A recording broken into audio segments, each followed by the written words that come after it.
In the late years of the 19th century and the first decade of the 20th century, millions of immigrants poured into the United States from all over the world, but primarily from Southern and Eastern Europe, countries like Italy, Poland, Russia.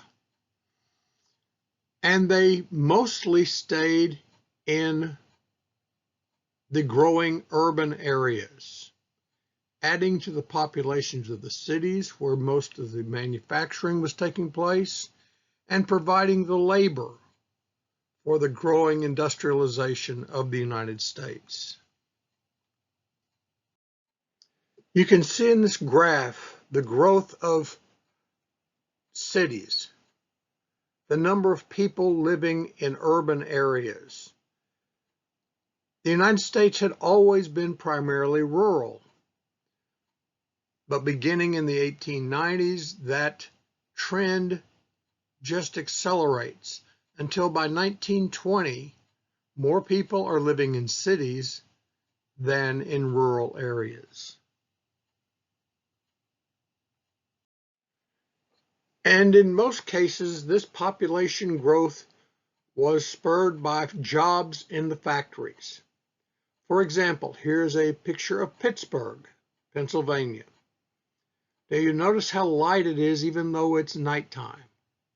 Those are not street lights.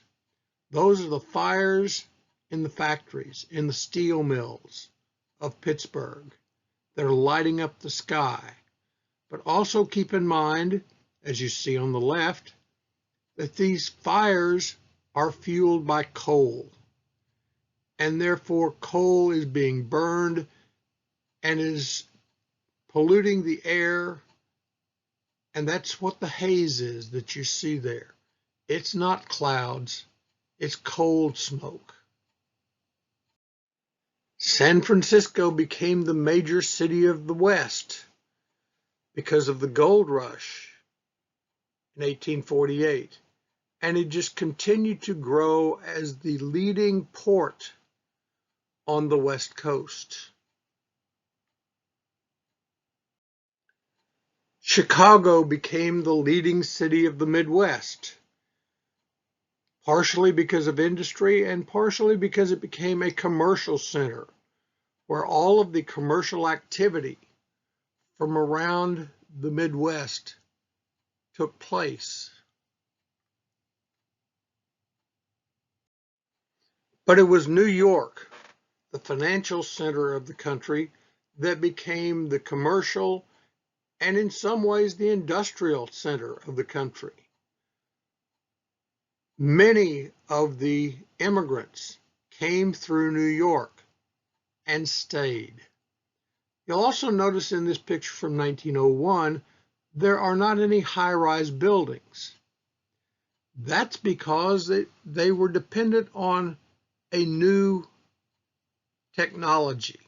Before they could build any high-rise buildings, somebody had to invent the elevator. Well, Otis did. And once that invention took place, then the cities could grow up as well as out. The population of these cities was primarily made up of immigrants. They were the workers. As this song by Neil Diamond suggests, they came to America looking for opportunity. Now I want you to use your imagination a little bit here. Imagine that you are a farmer in rural Southern or Eastern Europe, Italy, for example.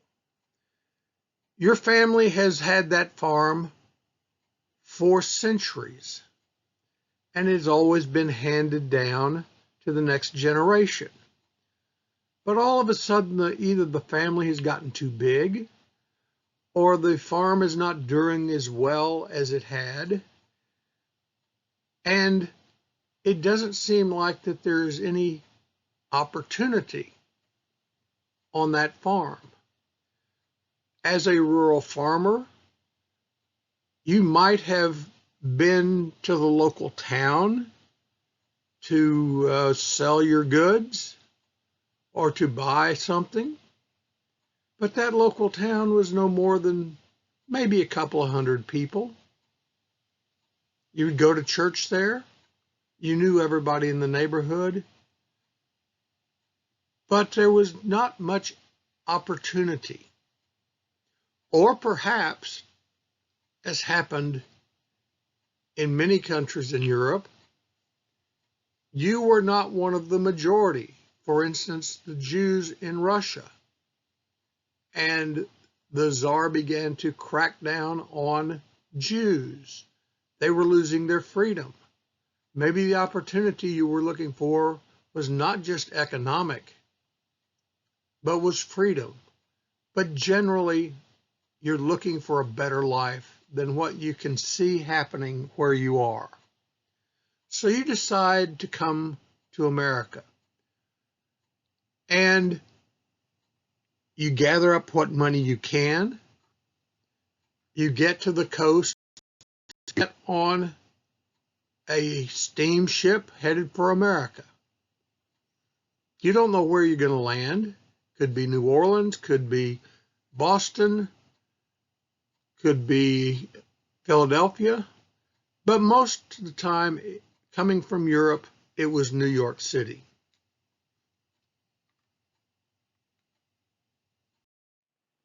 And you were crowded onto this ship, containing more people than perhaps you had ever seen in your life, on this one ship.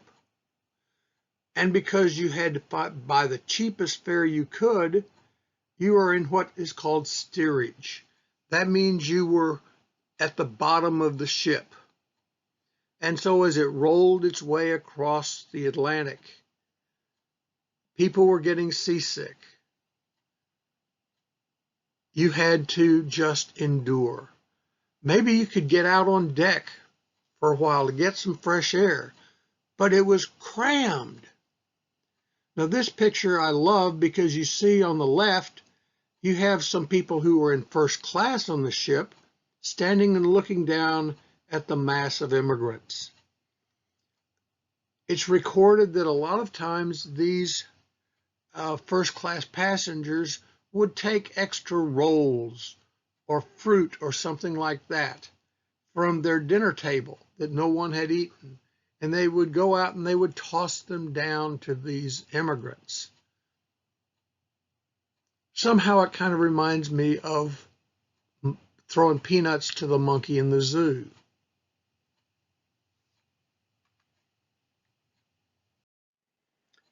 And then if you're docking in New York City, one of the first things you see about New York City is the Statue of Liberty and its promise of opportunity, its hope. And inscribed on a plaque in the Statue of Liberty is a poem called The New Colossus. And it reads in part, "Give me your tired, your poor, your huddled masses yearning to breathe free. The wretched refuse of your teeming shores, send these, the homeless tempest-tossed, to me. I lift my lamp beside the golden door." That was the reputation that America had in Europe, that it was a land of opportunity. It was the golden door to the future. And most of these immigrants believed that, whether it was true or whether it was just something better than where they'd come from. This captures the spirit of these immigrants coming to America. In fact, the words engraved in the Statue of Liberty were so meaningful to these immigrants that one of them actually wrote a song using the poem as the lyrics for his song. That immigrant that wrote that song was Israel Baline. You've probably never heard of old Israel, but his story is so typical. He was the son of a Jewish cantor in Russia. And when the Russian government began to persecute the Jews, his father decided, we're going to America. And so they made their way to the ship and sailed into New York Harbor, where Israel's father found a job not as a cantor, but as a kosher meat inspector at a meat processing plant. They were fairly poor, and then his father died. And so little Israel had to go out and try to earn some money to help support the family. Well, he went out and he put his hat down and started singing on the street corner, hoping somebody would throw a penny in his hat. One day, he was stopped in his singing by a local restaurant owner who was hiring singing waiters. And he hired Israel to come be a singing waiter in his restaurant. This was a full-time job, and Israel jumped at it to help support his family. Then another restaurant opened in the next block. That was competition. And so Israel's restaurant owner wanted to have a theme song to set his restaurant apart. And so he offered his singing waiters a prize of $25 for whoever wrote the best song about that restaurant. Well, Israel didn't read music, didn't write music, but $25 was months worth of rent. And so he wrote a song for the restaurant, and he won. This was his first composition, and he would go on later to become the leading songwriter in America under the name of Irving Berlin. Now, I don't know how many of you remember the music of Irving Berlin, but if you click on this link, you all know his music.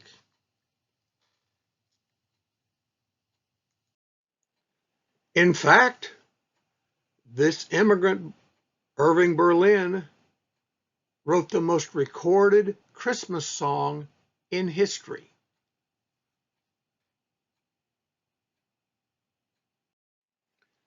Now, when Irving Berlin and all the other immigrants coming from Europe sailed past the Statue of Liberty, they came into port on an island in the middle of New York Harbor called Ellis Island.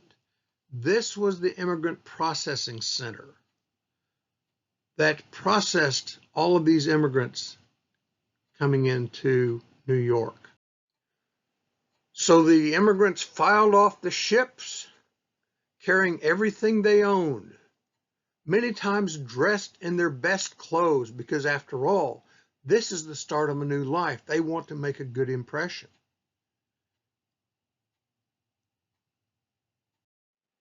And they move into the facilities at Ellis Island to be processed. Now, this picture demonstrates how the processing went. Somehow it kind of reminds me of cattle at a cattle auction or something.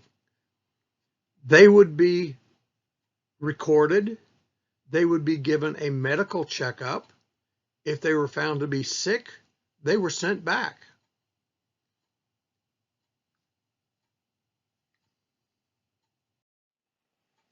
Once they were processed, they walked out of Ellis Island wearing a badge saying that now you are an American.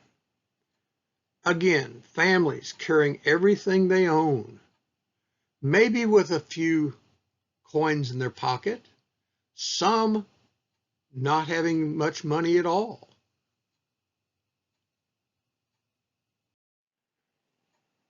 So here are these immigrants filing off the boat in New York City. And there are more people in the block where they will settle than they may be seen in their whole life. They don't speak any English. Think about what their needs are as they get off that boat. They need shelter. They need jobs.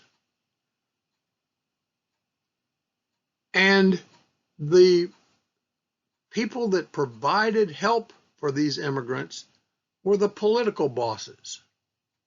These are the guys, not the political office holders, but the power behind them. And so the bosses would hear, okay, there's a ship coming in from Italy, and he would send her down to the docks, his Italian-speaking lieutenants. And the Italians get off the boat and they hear somebody speaking Italian. And they go to that person and say, oh, help, help, please.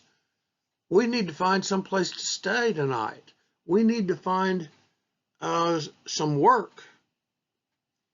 And the representative of the political bosses would say, great, why don't you go down here 14 blocks, turn left,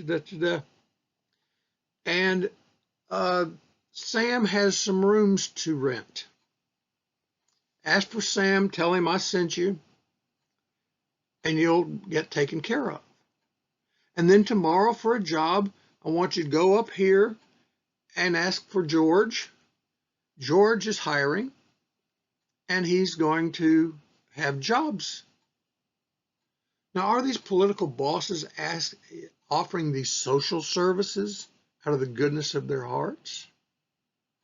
No.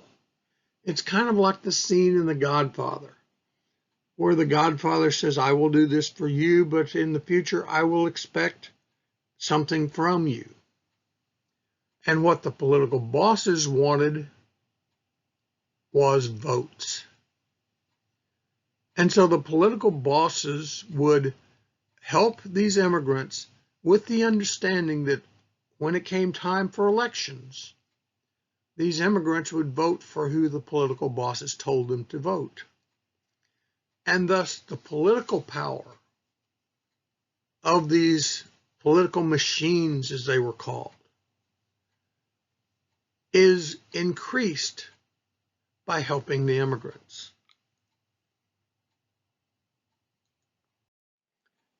And so you flow into New York City, full of push carts, people selling stuff, full of tenement housing.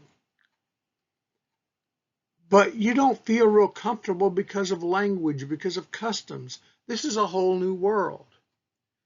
And so the immigrants tended to congregate in what became known as immigrant or ethnic communities. This is where you get your Chinatowns, your Little Italies. And it wasn't just in New York, it was in most major cities around the country. You would have one part of a city that was German, one part that was Polish, one part that was Irish. And in these immigrant communities, they were able to find people from a similar background who had similar religious beliefs. And so they felt more comfortable in this strange new land. And in these immigrant communities, like here's a picture of Little Italy in New York City, you had festivals like the Old Country. You had religious services. The church became kind of the center of activity in these immigrant communities because that was familiar. In a world that was different from anything you had ever experienced, your little area of a city could bring some semblance of familiarity. In New York City, Mulberry Bend on the Lower East Side became the center of immigrant housing and life. But the housing was nothing like they expected. Housing was in tenements. Housing was in boarding rooms like this one, where you could find lodging for the night for a nickel, but they jammed as many people into that room as they possibly could.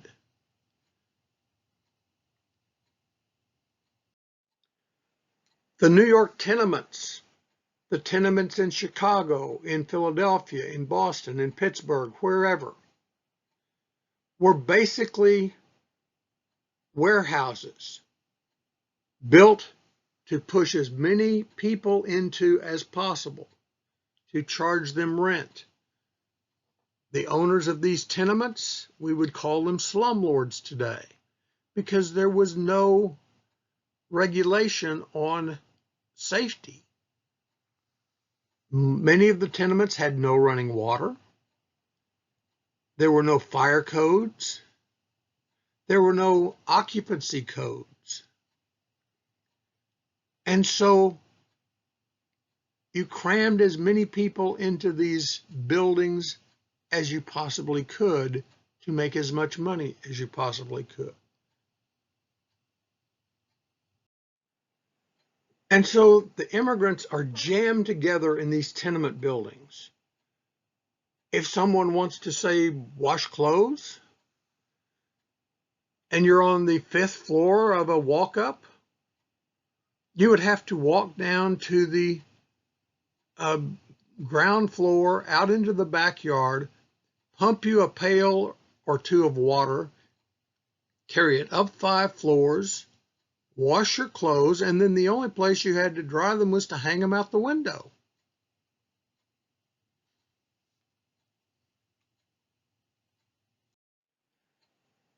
And factory workers were paid so little that one man working in a factory could not support a family, even living in the tenements. And so the whole family often had to go to work, like this woman with her baby in her arms. But she needs to find a way to contribute to the economic survival of the family. And so she became what was called a rag picker. She would go down to the garbage dumps and she would pull out pieces of cloth that people had thrown away. And she would take them back and she'd wash them and bundle them and then take and sell them. You might think of it like someone collecting cans along the side of the road to take them to sell them. The whole family, in many cases, had to contribute, or the family could not afford even tenement housing and food and clothes. Single men often just slept wherever they could. For example, this man slept for 4 years on these barrels in the basement of a building before he could save enough money to get out of that kind of living condition.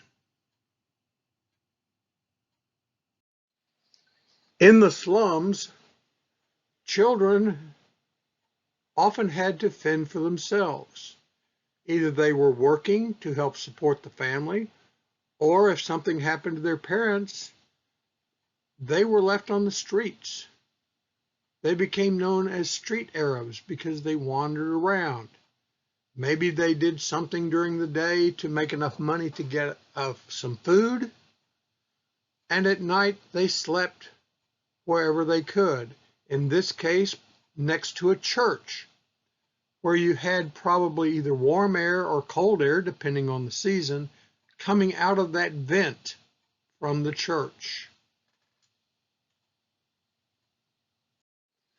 There were no parks or playgrounds for children in the tenements, so they played in the street.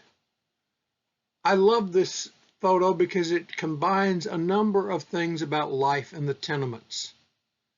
Number one, you see the children playing in the street, but you also see that dead horse lying there.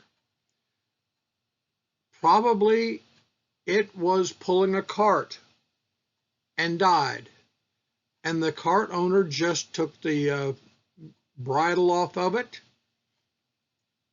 and pulled his cart away by himself and left the dead horse there in the street.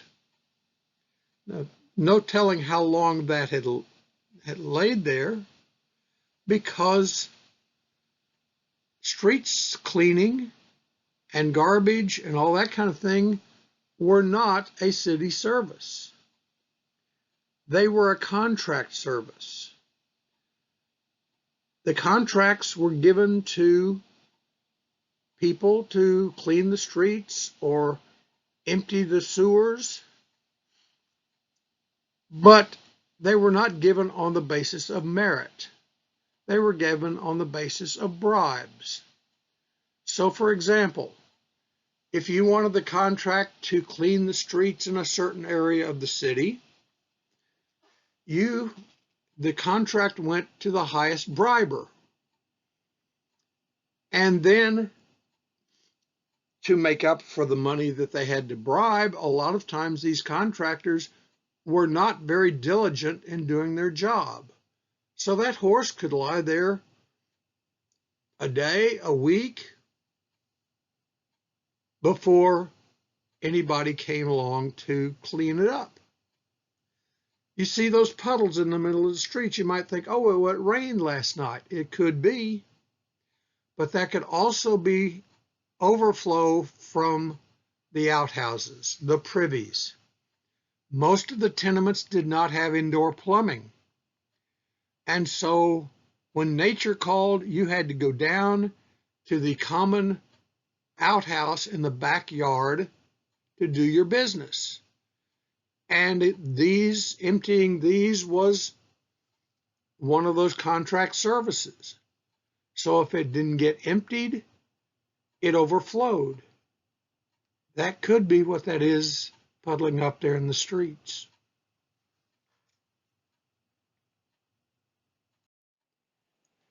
And even if you were in your tenement room, which was shared by the entire family, it's where you did your washing, it's where you did your meal preparation, eating your meals, sleeping. Sometimes you would have so many people that you would have to sleep in shifts. A lot of times the children would have to sleep in hammocks strung across the space. This was life in the tenements.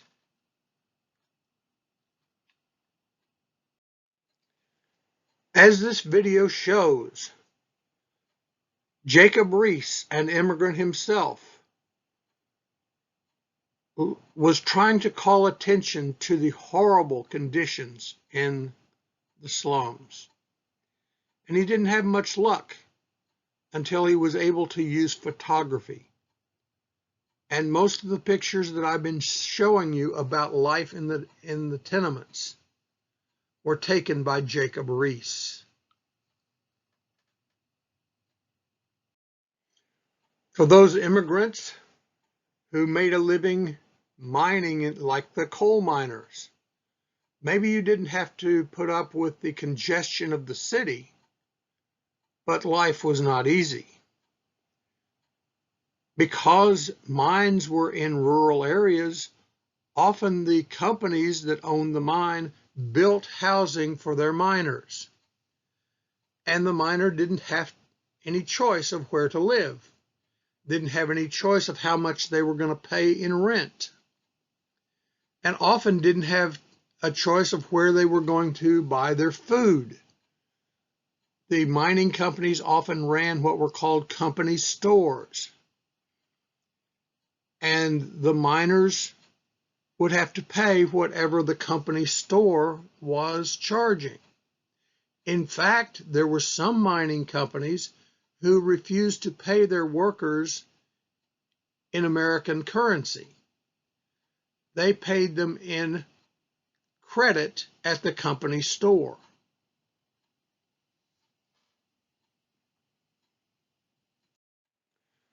So life in company housing was tough. Here's a coal miner trying to clean up after he had spent his 12-hour shift in the coal mine, while his wife tries to mend his shirt. Maybe she has dinner cooking back there on the stove or on the fire, and his children are cordoned off for propriety as they try to do their school lessons. But think about this.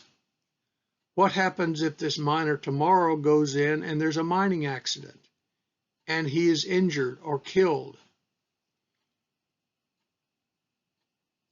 What's going to happen to the family?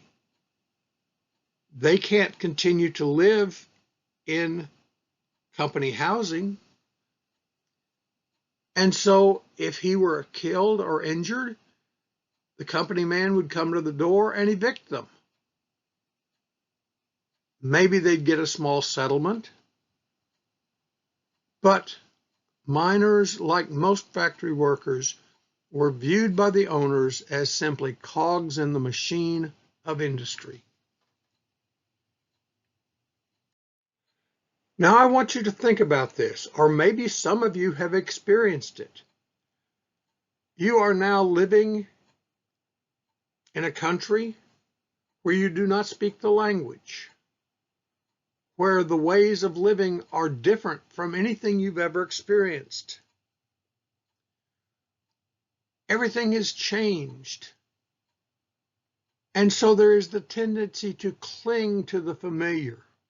That's one of the reasons that the immigrants tended to congregate ethnic communities where they could share languages. Maybe there would be grocery stores or food stores that had the kinds of ingredients that they were accustomed to cooking with. We see that today in Asian communities here, where a lot of times they have their own food markets that carry ingredients that they are accustomed to cooking with in their old country. But the thing is that when you are in a new place, you look for those things that provide continuity, that provide tradition. And religion was one of the big factors for these immigrants. The churches became the center of not just religious services, but also of social life, because they could carry on some of their religious traditions. I want you to think about the difficulty in making the transition to the American way. Here's an example, a picture of a Slovak bride.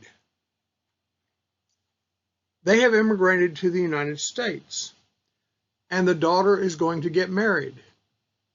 The tradition was that a marriage would be a week-long celebration in the old country, that they would take a few days for the relatives and other people to gather, and then they would have several days of celebrating the wedding of the bride. But in America, imagine what happens if the bride's father, who's working in a factory, goes to his boss and says, "Boss, my daughter's getting married, I need to take a week off." What's the boss going to say? Not in America. If you're not here to work, you don't have a job. And so the immigrant is caught between maintaining the traditions and adapting to the new American way. The same applied to traditional festivals, often religious festivals, that would go on for a week or so in the old country. But in the United States, where people were working in factories 6 days a week, that became impossible. And so the churches began to adapt and hold these festivals on Sundays. Well, to Protestants, that was desecrating the Sabbath. The Sabbath was for going to church and resting and spending time. It was not a time for socializing. And so the immigrants were going against the Protestant tradition of keeping Sundays for just religious purposes. Because in the Catholic faith, once they had gone to Mass, then they had the rest of Sunday off. And so they could hold the festivals. But Sunday was the only day they had off from work, so that's when the festivals had to take place. The clash of the old and the new. Again, the clash between proper dress in the tradition of your country and American ways of dress. If you did not become Americanized, you stood out like a sore thumb as this is an immigrant because they dress funny. And they were criticized and discriminated against because they dressed funny. They tried to continue their traditional amusements. For example, here are Italians playing bocce ball.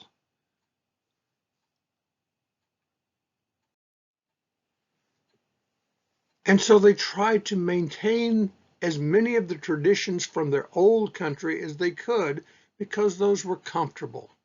Those were known in a new environment.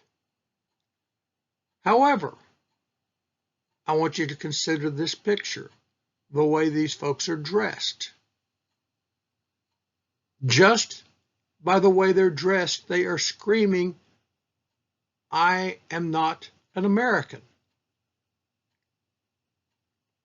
And so you had this growing tension between holding on to the old ways and adapting to the American ways. Again, maybe some of you have experienced this. People want to hold on to the way things were, but there is increasing pressure to Americanize, to learn English, to act as Americans, not in the tradition of the country where you came from. And in the United States, there was growing insistence that the immigrants change, not America, the immigrants.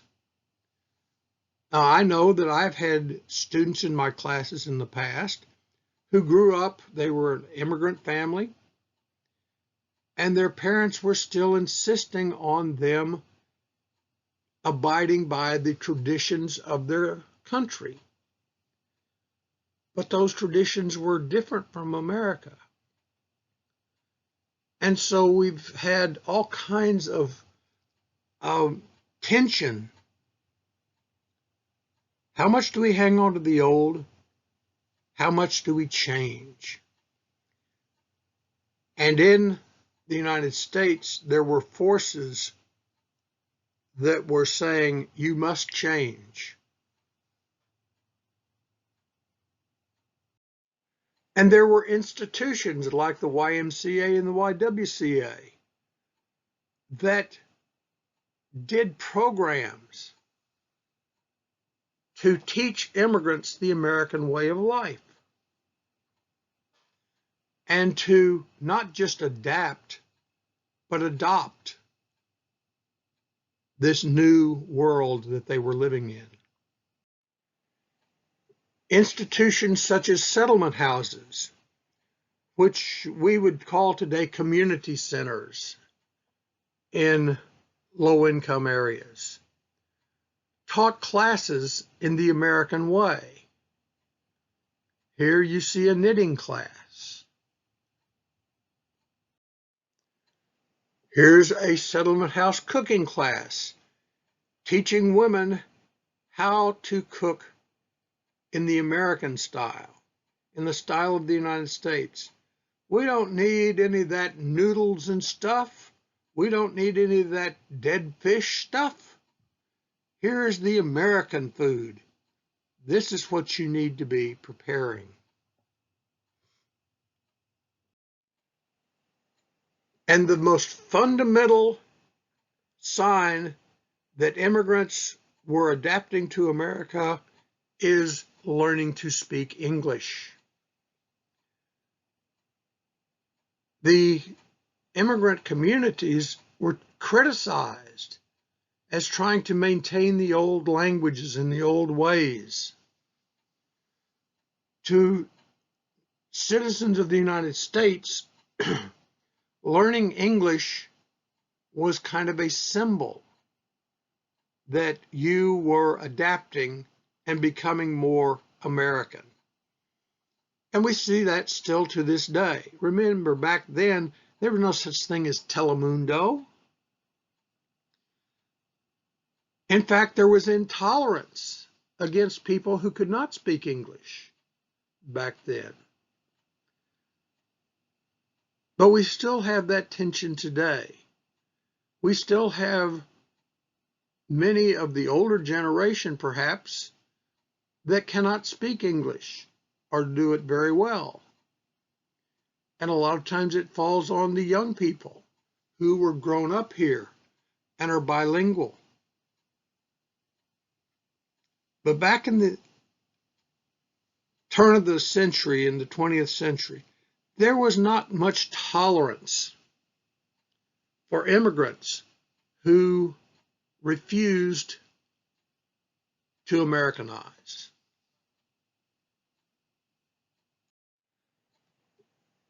This picture seems to symbolize that expectation that all the immigrants would Americanize.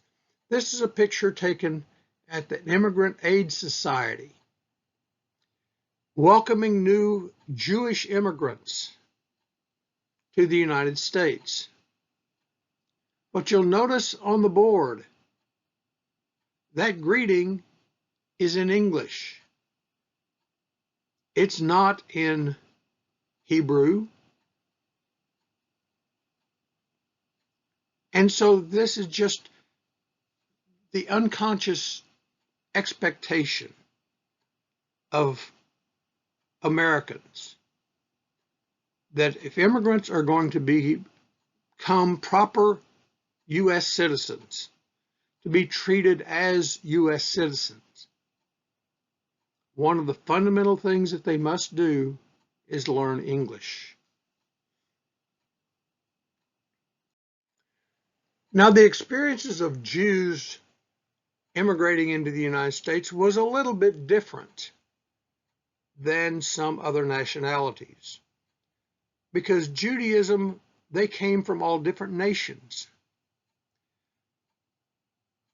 The Immigrant Aid Society, the Hebrew Immigrant Aid Society, set up a kitchen on Ellis Island to feed Jewish immigrants as they got off the boat.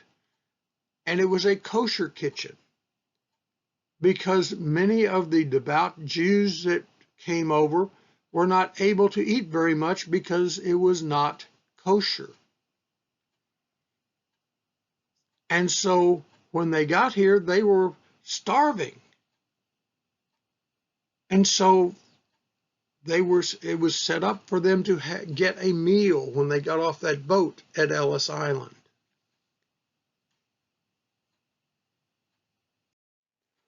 Another way the Jewish experience was different is that they shared a common language. It didn't matter whether you were a Jew from Poland, Russia, Spain. The Jews had a common language. It was called Yiddish. And so they were able to congregate as a people, not based on their country of origin. And a huge business sprung up in Yiddish. There were Yiddish newspapers. There were Yiddish theater performances. And so while the Jews were perhaps discriminated against even more than other immigrants, they also had something that helped them combine, that held them together. And this was that common language of Yiddish. And so immigrant aid societies sprung up, sometimes to try to weaken the hold of the political bosses on immigrant votes. But they were usually divided by country of origin, of course, with the exception of the Jews. And so you had the St. Joseph Society for the Poles. You had the San Rafael for the Italians, and so forth and so on. And these societies provided services to the immigrants. Now, these societies were criticized by many Native Americans, referred to as nativists, because they were seen as helping to perpetuate the old ways, the old language, the old customs, maintain the traditions. In reality, they were doing that, but they were also helping these immigrants adjust to life in America. And so these immigrant aid societies were kind of a two-edged sword. They were helping to maintain traditions, but they were also assisting in the transition to the United States.